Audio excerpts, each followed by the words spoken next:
Hello. Hey, Lola, can you hear me okay? Mhm.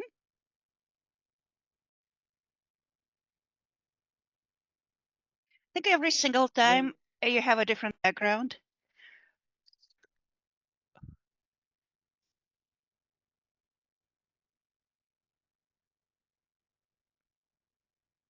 I can't really hear you. Hmm, Are you there?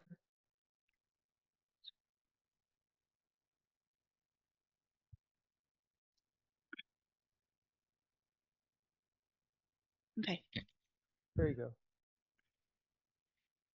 I just updated to this new Macintosh operating system just last night, so I'm trying to recheck that everything is actually working. Can you hear me okay, or I need to adjust? No, it sounds loud and Okay. clear now. Yeah. So how are you? Good, good. How are you? Yeah, I'm good. I had another interview actually this morning. This is Mm. the third one for this AI product director role. Oh, that's promising. I hope so, yeah. Um,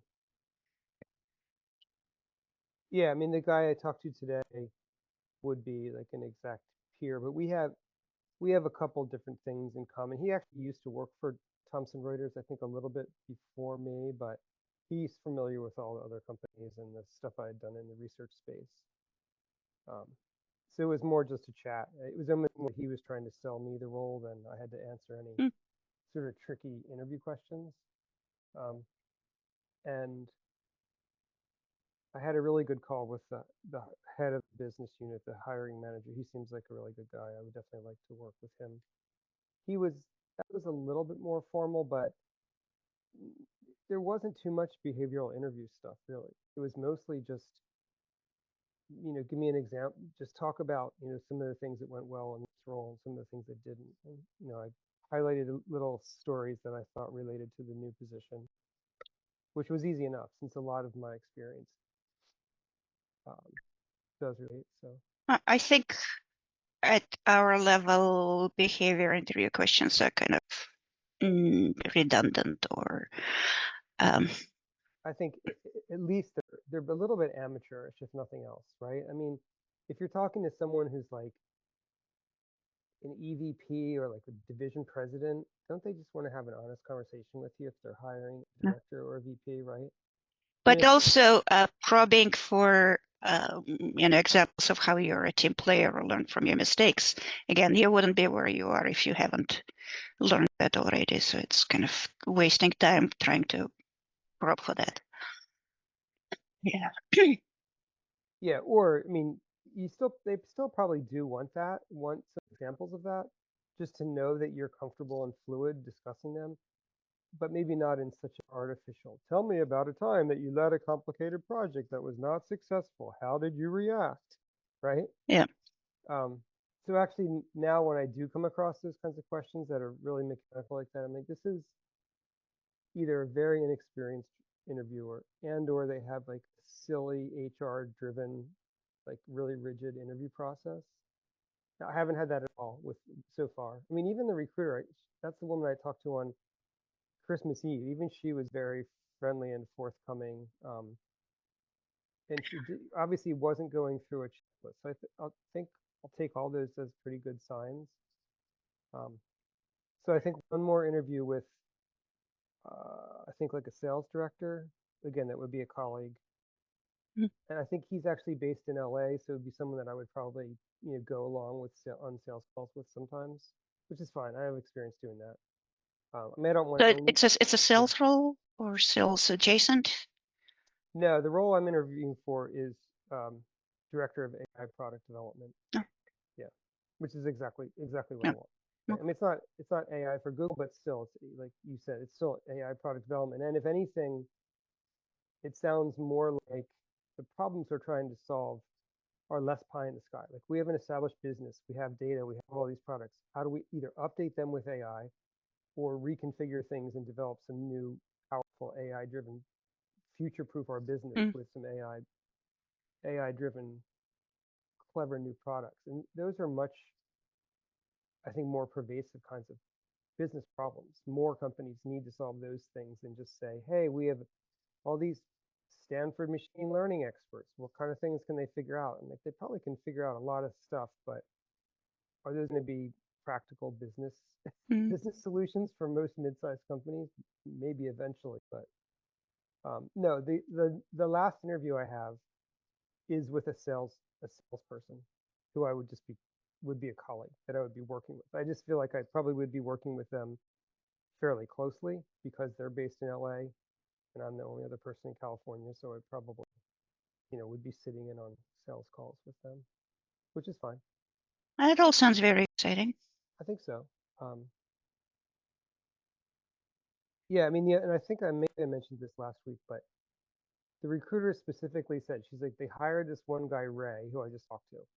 She's like, and Josh, the head of he's not interested in talking to any other internal people. He's like, we Yeah, already know that we have plenty of people that know about research and publishing and all these things. He wants outside viewpoints. So I feel like that's again an it's advantage. very refreshing. Yeah, um, because as we all know, the internal candidate just has an annoying edge most of the time, right?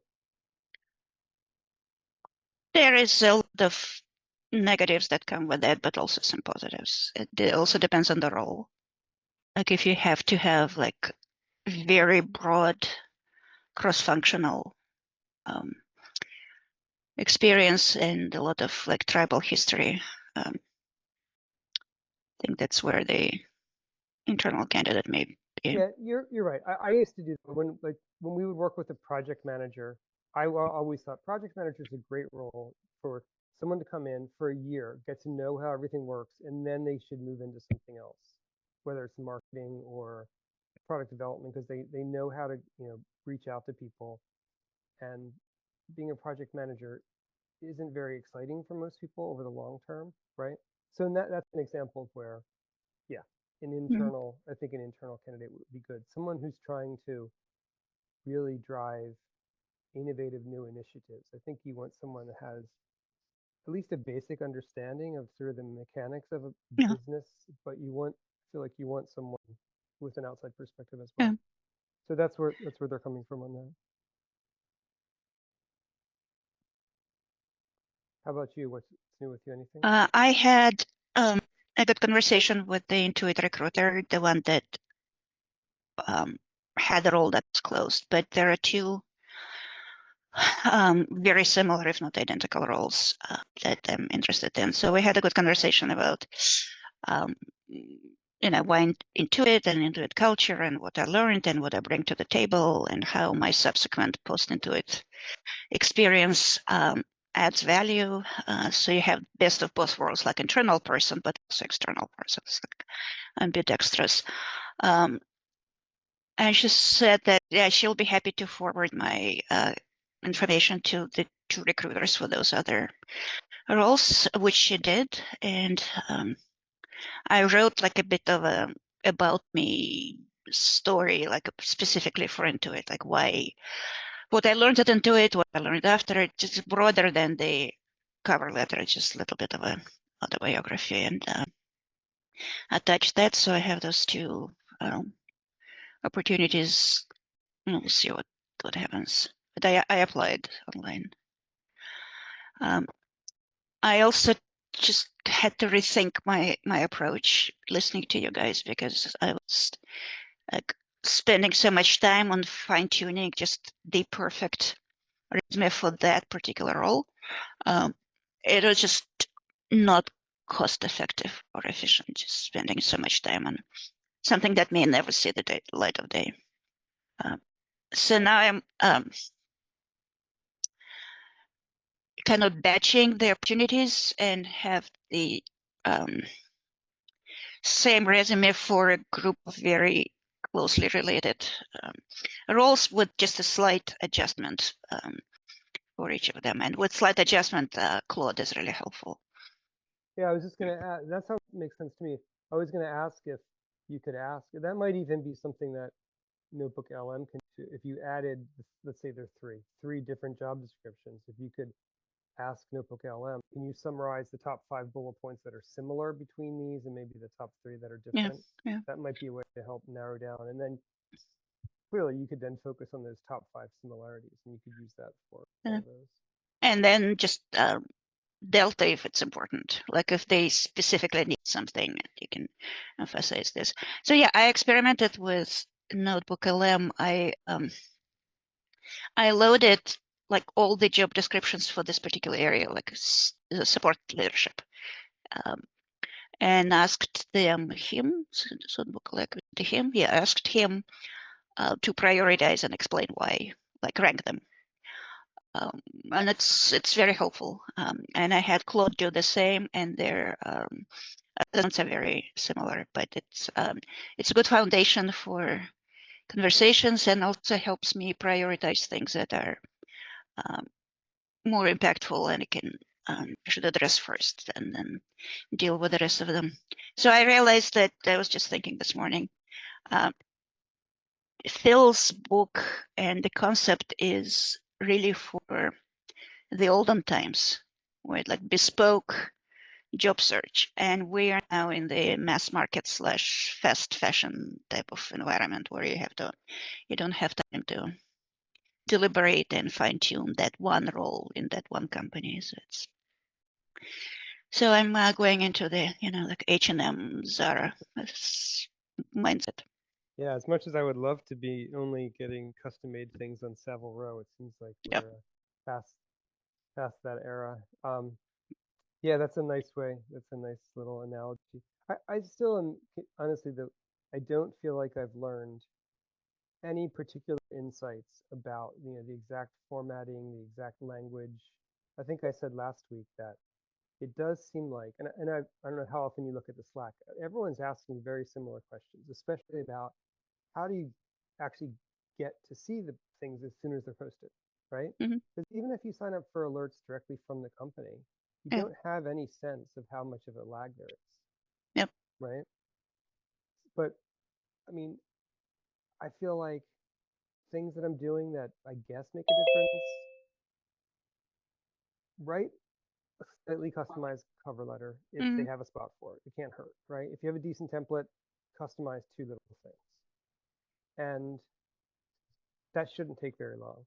And then again, if you feel like it's a brand new listing, if you can Yeah. if there is someone, a name you can reach out to, it can't hurt to reach out to them. Let's say I've done that 4 times, Mm-hmm. and every time the recruiter's gotten back to me. And admittedly, I mean, I think I was objectively like an 85% match on the bullet points also, but now some of those didn't go beyond the recruiter screening, but it's a 100% match of the times that So what was the process? Can you describe the sequence of steps? yeah. Hey, Shelley. Hey, Shelley. Hi. We just dove in. We were just chatting a little bit more about process, and I was just reiterating what I touched on a little bit last week, was that if I see a posting that I'm interested in, it seems like it's brand new. It doesn't already seem like, sometimes you don't know. Even if it just pops up, maybe it's been out there for a week. Took LinkedIn a while to get it, but if I see something, I'll usually see it first on LinkedIn. Mm-hmm. And if it says like just posted an hour ago, one other person submitted, then I immediately will send a little note on LinkedIn to the recruiter. And it doesn't have to be anything that's perfectly wordsmith. I Mm-hmm. just here let me Oh, share that's a good idea. what I wrote. And let me just find. Okay, you guys can see my screen. Yeah. Let me get these tools, these Zoom tools out of the way. Okay, so if I go to LinkedIn and I go to my messaging,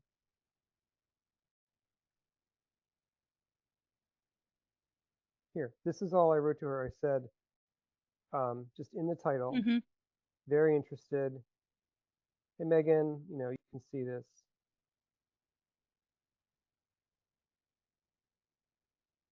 Ah, that's nice. Yeah, that's a great approach, because if they just post it, they're not slammed with the tidal wave of thousands of applications, so you have a chance to yeah, trying to keep it as, concise, but still a little bit of value. Like, I'm very interested. I'm confident in my background. Let me know if you have a minute to connect, discuss the role a bit more. Just Yeah. try to keep it casual. Yeah. And this is more or less the approach. Hmm. Again, I don't think the exact words other than just Hmm. being brief and positive. And you do this before applying. I still went ahead. Initially, I waited for them to get back to me. Mhm. Pardon me, but I've stopped, and now I go ahead and apply anyway. But I still reach out to the Yeah. recruiter and like this, and it's they know how to connect things Yeah. behind the scenes. And so this, like I said, every time I've done this, every single time, which is again maybe 4 or 5 times in the last year, but Mm. when those things aligned, they did get back to me. The recruiter definitely got back to me within a day, and either said, I think every time they said, yeah, let's talk. Hmm. I think maybe one time I had a screen, and then she's like, oh yeah, I mentioned, I showed your stuff to the hiring manager, and then they came back again, like, oh, actually, we're not going to move forward. But the 4 other times they said, yeah, let's talk, and then I went to another stage. But admittedly, there's still quite a bit of serendipity in there, right? Yeah. I mean, you have to find a job that you feel really excited about. You're a good fit. B, most important is you have to have some sense that it's very recent, Yeah. within the last few hours or whatever. C, also important, there has to be a real person that you can reach out to. Ideally, it's a lead or senior recruiter who actually has, knows what they're doing, right? And is like on top of this. What if the recruiter is not listed on the job posting? I You don't just go know. to the recruiters in the company? You can search. I've tried that a few different times. I've even tried like leveraging some kind of connection, either second degree connection or here's a school alumni. Those I've never once heard back from those people. I mean, I've tried that probably dozens of times and never even got like, hey, thanks for reaching out. I'm not the right person. Good luck. Nothing. Those. So, in my own experience, which admittedly is sort of limited, I just haven't had that much success. Is that without having the reach out to the job post to the recruiter right here, it's probably this process is probably not going to work. If it's your ultimate dream job Hmm. and you're like, oh, this has to be one of like these 5 people that might be the hiring manager, or you can really tell Shelly looks like she's the lead recruiter for this line of Yeah. business, maybe it would work, but I just haven't had any positive experience with that. Yeah, it's the timing is how do you like you have to be awake when this thing hits LinkedIn. That's the other thing. It's like, especially for remote positions or hybrid, or even positions that were open to remote, like this company Wiley, they're based in New York City, Hmm. and I'm familiar with them. I have friends that or former colleagues that work there. No one I'm really close to, but and especially a lot of like publishing and information services. It's all New York and London based. So a lot Hmm. of times it's like California is going to be such a stretch for them, so they're going to have to make this big exception. This position was actually originally posted New York City, like in office. They opened it up because I don't know why, someone must have said, no, we want to open it up to more people. So then as soon as they saw that it was remote, that's when I applied. But Hmm. I was lucky because remote means, people who wake up early on the East Coast are more likely to be there first. Yeah. So again, I'm sorry, it's just luck. There was no other way that I think I could have operationalized it to make it like my type of Maybe my insomnia can come in handy here. maybe, yeah, actually. Maybe I should not work on my sleep issues. Or just set an alarm to get up at like,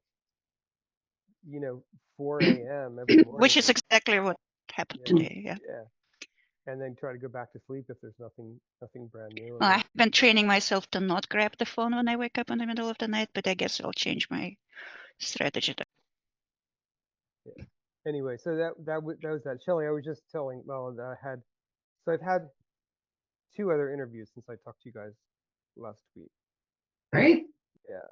And then I think there's just one more for this. This is AI product director role. Again, it's an old-fashioned company, but this is a whole new division that they have put together to focus on, AI innovation. And they actually do have they're generating some revenue. It's revenue where they basically like selling data feeds. That's not a long-term strategy, but it's smart of them to at least be generating revenue. So they're not a cost center to start off with. Mhm. So they're at least covering their own costs. I talked to the guy who's head of the new business unit. He was really good. And then I just talked to another guy today who would be like a direct colleague. He's the only other product person. And he was more trying to sell the position to me. And I think there's one, I'm supposed to talk to a salesperson at some point. That's good. That sounds good. Are they local? Are they remote? What is the? No, it would be remote, but it would be not tons of travel, but regular travel, either back to the East Coast or out with this salesperson to visit customers, which I'm used to. I mean, it's fine. I don't want to be away like 4 days a week or anything, but if I have to get a plane, twice a month, that's perfectly fine. Yeah, and I think in this case, being in the Bay Area or just in California in general is good because I think the salesperson's based in LA, so I probably would go out with them. Their territory is probably the West Coast, right? So yeah, we'll see. I mean, I've gotten this close before, and I was really excited, and then for whatever reason, the one difference here is I've mentioned this to Ella is that the recruiter already said they're not looking at any internal candidates. The guy I interviewed with today, he's an internal guy. They hired one internal person, and they're like, we don't need any more internal people. We have tons of people that know about how our business works now. We want external candidates. So That's good. That's really good. Yeah. It's a very mature mindset. yeah, I mean the guy who's the head of business unit, he's like Harvard Business School, super super sharp guy, but also seemed like really pretty nice and genuine, and he didn't come off as a know-it-all, which I was a little bit worried about. Um, It also means that the company is not like inherently tribal. If they've That's a good point because the guy that I talked to today, he says a little bit of that. He's like, um, again, it's a 200-year-old company that started out as a book publisher, so there are going to be some things. Clearly, they're not going to make a left turn and start self-driving cars. That's just not in any of the DNA. But just good. Yeah, but branching out to adjacencies, serving new customers, maybe repackaging data in a new way with, but That's smart. yeah, I mean, I think that's about as sort of as open-minded and forward-thinking as one can reasonably expect from that kind of a company. And they did say that this is like they have a new CEO, relatively new CEO, and this is something that they're really behind. And they admitted, like, for now, shiny objects get dull eventually, but the fact that they're generating some revenue from the beginning, I think is another likely plus. Intuit used to be like that. When I was there, there was this notion of internally incubated startup, and the group I was at was exactly that. So they had 5 or 6 of those things being cultivated, which some of it worked, some which didn't. But with the current leadership, they just buy somebody else and not bother with. Exactly. That's sort of how my experience at Thomson Reuters as well. They love to talk about innovation, and they would spend millions of dollars, but not really that much for like a company that has an $80 billion market cap. I mean, investing $10 million is like barely pocket change. And most of the ideas were clear, easy adjacencies that could have been bolted on, but they still didn't actually work out, just for whatever, mostly political reasons. And instead, they would buy an existing business for $50 million that came with a revenue stream. I think the challenge is for that approach, there are fewer and fewer of those $50 million businesses. Yeah. Because there's people that say $50 million, they're like, well, I think of myself as a $500 million business. That's what I want. And Meta might come in and pay that, right? Most public companies won't necessarily have that flexibility. But yeah, I've experienced that as well. So the creative part of coming up with product ideas and validating it with customers, that's great. Those are great experiences, whether they actually turn into Mhm. real successful products or not. I mean, those are things that I feel like one can take that with them anywhere else, you know? Yeah. Oh, that's awesome. Shelley, what about you? How was your journey? I've been just working, working in my regular job. I haven't really done much in the job search realm. I was like, the holidays are here. I'm just gonna let things settle down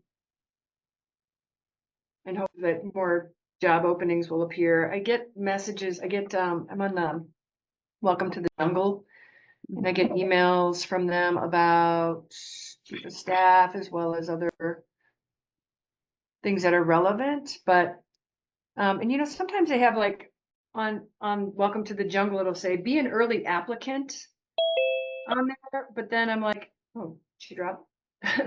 um, Michael. But I don't know if I can trust that be an early be an early applicant because I've also seen them in LinkedIn. Honestly, I don't think that's a thing that can be validated. I just don't think it is. I think just the definition of early, what does that mean? Is that based on what Welcome to the Jungle says? I think the best you can do is go over to the company website. If it's still valid, if it's still open, apply there. Or Yeah. again, do that anyway. And then again, if it's listed on LinkedIn, reach out to the recruiter if that's clearly marked. Can't hurt. Right.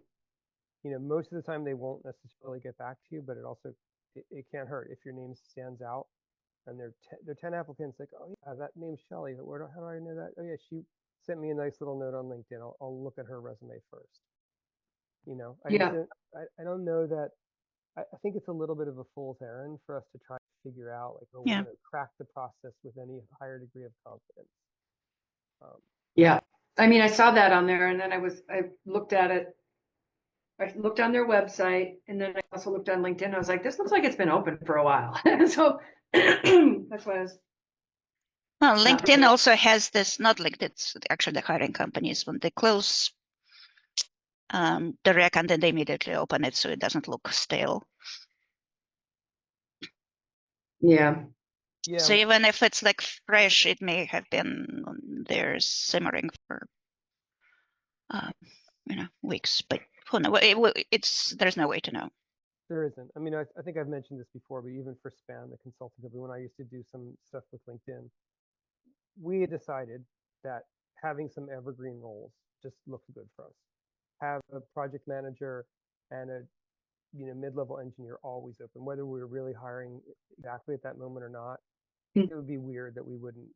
That's just like a little bit of a signal to someone that we're growing, right? And if someone submitted a resume at exactly the right time and they seemed like a really potentially great fit, yeah, then they would interview them. But we would just renew it, right? And so anyone on the outside, like, oh, they just posted this like 5 minutes ago. It wasn't really not that it was a ghost job, it's just that it wasn't really a brand new urgent opportunity for a job seeker. Yeah, I feel like I really want to get it on my calendar every day to just have like something that I'm doing, either reaching out to people in my network or doing job search or both. Yeah. And just like make sure that I'm doing something every day, because right now I'm not. It's easy for me to get sucked into my work stuff. So I got to put myself first, because it's still not looking good for long term for this nonprofit I'm working for. And plus, they're never going to give me my 25% salary back. So, yeah. So I don't have a lot this week to report, but next week I will. So, Shelly, did you ever get a chance to step back, and we had talked about you writing up a couple of examples of things that you knew you wanted to collect as positive examples of your contributions? Yeah, I started working on it, and it's not done. What I did was I looked at what was on my resume, and I was going to use that to build my stories around. And then I was like, oh, I don't like the way this is written. Like after I looked at it again, I don't like what's on my resume. So I kind of need to focus on that. It's kind of like by telling the story, like verbally, here's what the problem was, here's what happened, here's what I did, here are the results, blah, blah, blah.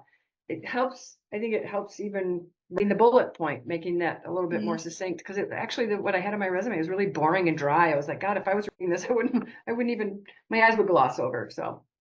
Okay, I just wanted to make sure you didn't lose track of it. So we'll keep checking in Yeah, occasionally. it's open on my desktop, good. along with a bunch of other things. That's a good spot to be, though. Yeah. When Claude did the first pass of a cover letter before I fed him my existing cover letters, it was just so ridiculous. It was funny. Like it's like every single person who would be applying for this role will say that they have a proven record of that demonstrated expertise in that, and it's just a bit. Yeah, but so now I'm like that I'm getting much more personal, while still being scalable with the volume. But the hundreds and hundreds of people who applied are actually applying with this crap. Yeah, I mean, that's what is the sweet spot between, really pouring your heart in over, 5 paragraphs or just highlighting something with 3 bullet points. I feel like it can't hurt if they ask for a cover letter, write something, I think. And if there is some kind of a mission or something you genuinely do know about the company that genuinely caught your attention, it can't hurt maybe to lead with that also. Again, it still might come out as generic, but who knows? Someone might actually read that and say, oh, they at least took the time to look at our mission and, understand how the company presents itself. Yeah. I don't know. Hmm. So Michael, I'm very quiet. I think it might just be these phones. I hear okay. Okay. How about now? That's better. Testing. Loud and clear. Yeah. I got it. So Michael, how about you? Any updates from this week or the last few days?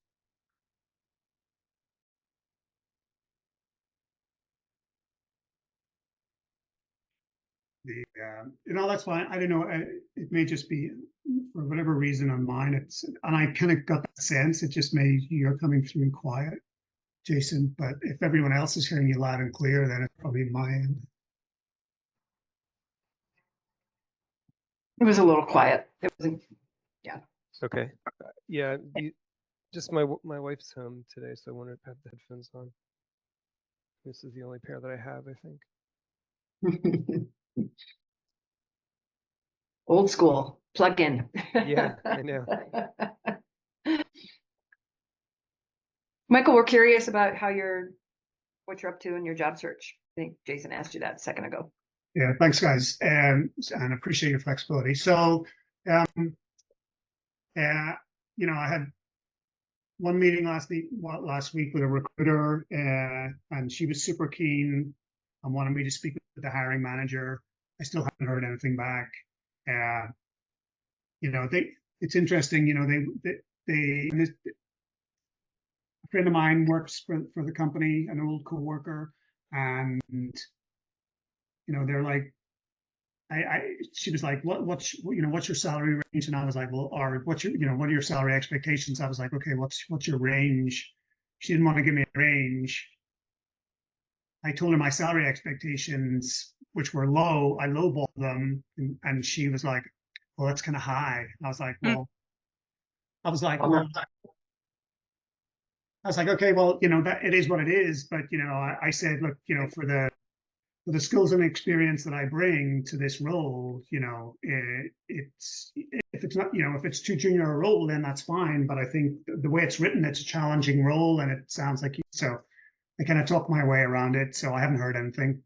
And then I had another role that I applied for, and the recruiter on Thursday was like, "Can we meet tomorrow?" And I said, "I can't meet tomorrow, but I can meet Monday, Tuesday."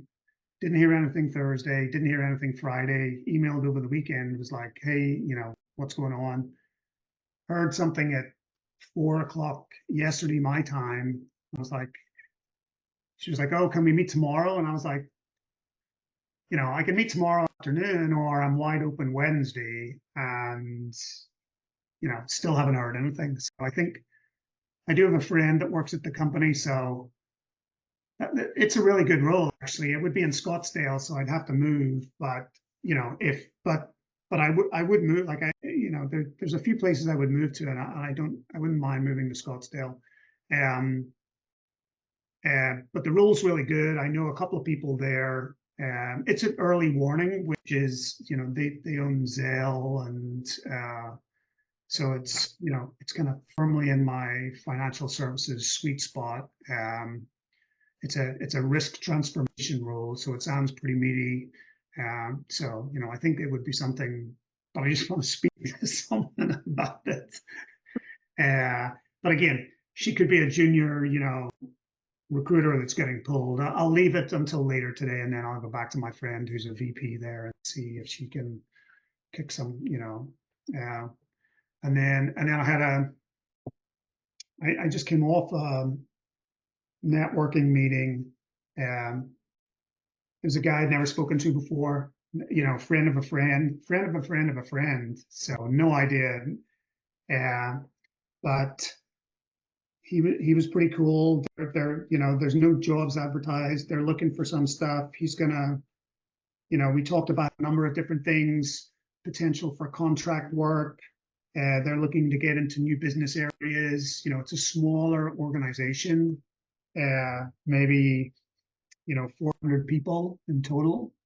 And so he was going to speak to his CEO, he said, and then I'll just circle back with him in a couple of weeks. So I think it's just right. And I've got a number of these calls this week, so I'm really just trying to network and get things out there.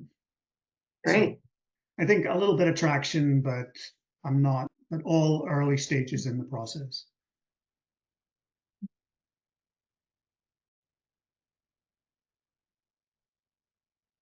It's great. I'm impressed. You have so much going on with the networking.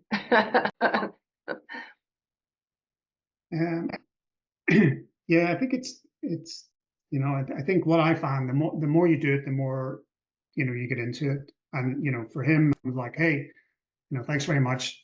Here are two people in your network that you recommend based on this conversation that you recommend I could connect with. And so he's gonna think and give me a couple of recommendations. I love that. Oh, I know what else. Can you guys hear me okay? Yeah. Yeah. So there was someone else from Never Search Alone Slack who had asked for help with, or I helped her with some mock interviewing a couple of weeks ago. I think I told you guys about that. Well, it turns out she did really well, and she said that the stuff that I helped her with was really helpful in the interview. And so now she's like a couple steps ahead, and she asked me if she has to present a business case. So she asked me if I could take a half an hour and help her review that. So I'm doing that later today. That's nice. That's cool. I mean, obviously great for her and a little bit of satisfaction for me that the advice that I was giving actually really did make a difference there. And she thought that I could be helpful again. So I'm happy to do that. So I'll let you guys know. So my latest Intuit referral is exactly the same story. They gave pointers about Intuit and then reviewed the business case, and it worked out well. Cool. Oh, and then Shelley, I did reconnect with Manisha. She was away and then was just getting back into it. So, but she said she was very apologetic. I said, no need to apologize. I know that it takes people a while to get back into the swing of things post holidays. So, so we're still in contact, and we'll see where that goes. Hey.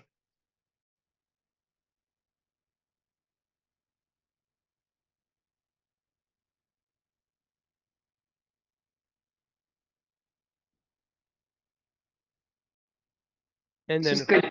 yeah, of course, Rishi's in an interview right now, in-person interview. That's amazing. I don't even know when the last time Oh my, they yeah. did that. Yeah, landing club's interesting. So I knew the U.S. president at Landing Club and a couple of people that worked there. I actually interviewed for a role there.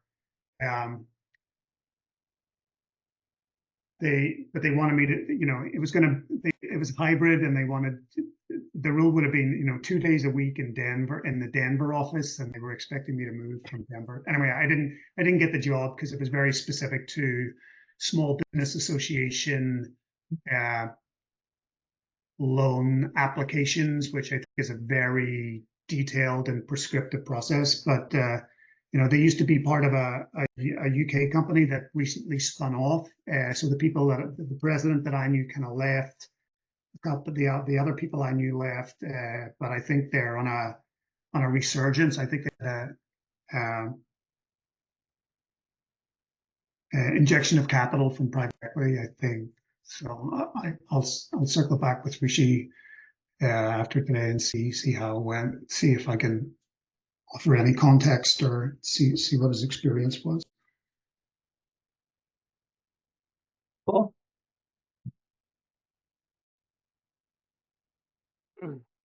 All right. Anything else, or should we knock off a little bit early today? I mean, I think we did all just talk on last Thursday as well. No, I think we're good. Okay. All right, great. Well, hopefully Rishi will give us a good update, maybe on Slack. If not, we'll talk again early next week. And Thanks, guys. Nice All to right. see you. Talk to you okay. soon. Bye.